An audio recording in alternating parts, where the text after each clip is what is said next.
Saudari dan saudara yang terkasih,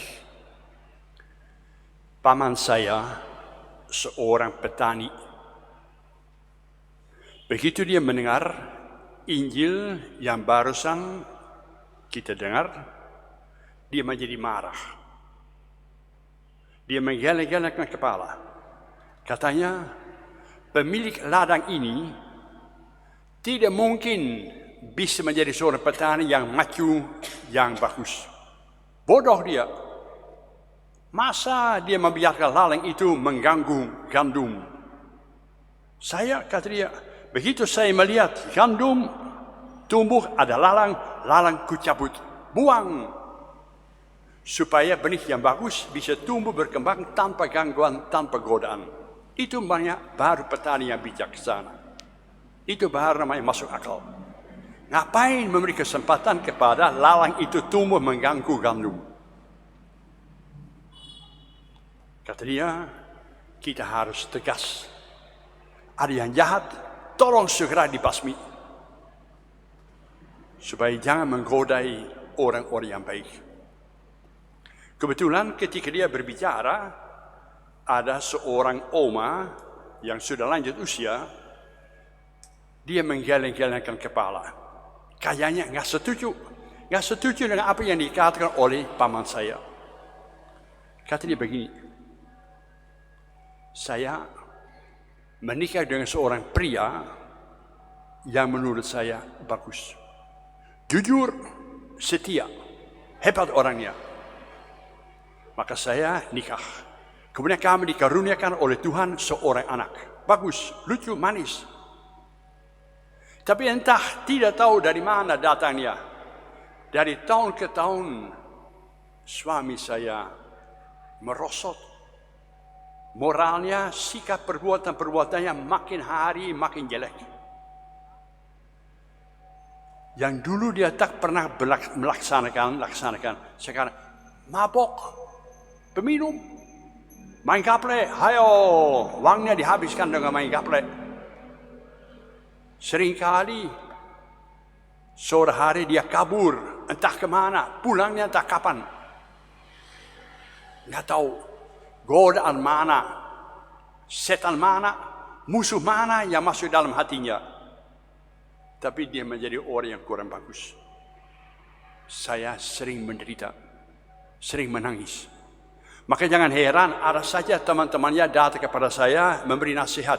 Bu, jangan menyiksa dirimu sendiri. Pisah dong, cerai, tendang dia. Ngapain menyiksa dirimu sendiri? Selamatkanlah hidupmu. Tambah jeleknya, ternyata anak saya juga ketularan oleh suami saya. Dia pun tindakannya jauh dari bagus. Maka saya mau kemana? Saya yakin saya menikah dengan seorang pria yang bagus-bagus. Saya nggak percaya bahwa suami saya 100% busuk. Bahwa jelek. Tapi namanya padanya dasar hatinya mestinya bagus. Maka saya tidak mau menceraikan, membuang dia. Itu tanggung jawab saya. Dipercayakan oleh Tuhan kepada saya. Dan Tuhan memberi kepada saya yang baik. Lawan, musuh berbuat demikian. Tapi keadaan tidak berubah. Tetap saudara betapa ibu berdoa, rajin-rajin berdoa, berbuat apa saja, suaminya brengsek. Anaknya hancur. Tapi dia tetap berdoa. Tetap saja belasan tahun dia berdoa, dia berharap pada Tuhan saja. Kendati banyak orang makin hari teriak, bodoh, pisah dong, selamatkanlah dirimu sendiri. Ngapain merawat yang jelek-jelek? Tapi dia tetap yakin. Melalui kesabaran terhadap suami, melalui doa, melalui berharap pada Tuhan, pasti akan ada perubahan. Dan sudah apa yang terjadi?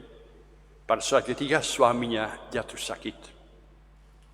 Keadaannya nggak bagus. Dia meronta-ronta, dia gelisah, dia menangis. Sadar bahwa dalam hidupnya dia banyak sekali menyusahkan istrinya. Dia mulai minta maaf. Dia minta pengakuan dosa. Dia mau berubah. Dan pada saat manusia membuka hatinya, Tuhan datang masuk ke dalam hatinya. Dia menyesal, lalang yang mau dibuang ternyata berbuah dengan baik-baik.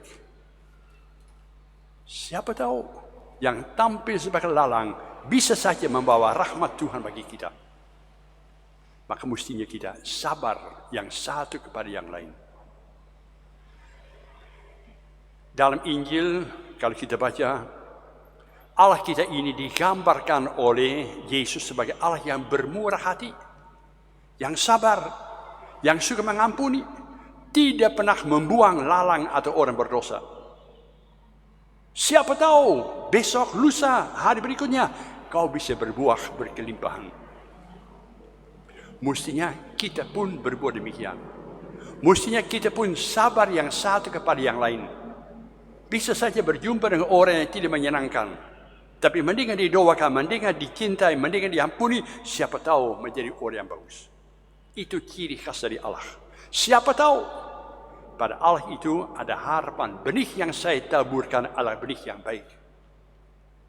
Maka tertulis, Allah menurunkan hujan untuk orang yang bagus, tapi juga orang jeleknya. Bodoh, mestinya orang jelek itu jangan dikasih hujan, biar mati saja. Tidak. Pada Allah ada kata, siapa tahu. Dengan menaburkan baik kepada orang yang jahat itu, siapa tahu dia bisa berbuah. Kita semua hafal ceritanya tentang Paulus, Rasul Paulus.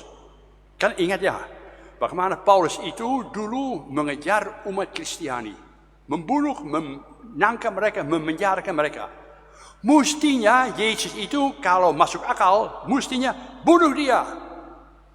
Musuh Yesus. Ternyata dipakai, ditangkap, dirahmati, sehingga dia menjadi seorang rasul yang luar biasa. Dasar manusia bagus. Tuhan tidak menciptakan manusia jelek. Hanya ada musuh yang suka menggoda manusia. Mestinya kita mendoakan dia, mestinya kita merangkul dia, mestinya kita mencintai dia. Ada saja orang yang suka nunjuk kepada orang lain, pastor, orang ini jahat, jelek, pastor, hati-hati. Kok kata saya tunjuk. Siapa yang jahat? Itu pastor lalang. Kata saya, yang lalang mana? Mestinya tolong kita belajar ya, yang lain kali kita tunjuk pada diri kita sendiri. Di dalam hati kita sendiri, lalang dan gandum tumbuh bersama-sama. Nggak ada manusia yang 100% jelek, nggak ada. Nggak ada manusia yang 100% sempurna, nggak ada. Terkumpul bersama-sama dalam hati kita. Kadang-kadang saya tampil kurang bagus. Syukur-syukur besok saya lebih baik. Maka di sini ada perang dalam hati kita sendiri. Kita masing-masing dipanggil untuk memerangi dengan bantuan dari Tuhan segala yang kurang bagus. Tapi tolong sabarlah. Sabarlah terhadap orang lain. Seperti Allah itu sabar kepada kita. Juga sabarlah kepada dirimu sendiri. Biarlah kita dengan bantuan dari Tuhan dapat menghasilkan buah berkelimpahan dan bagus.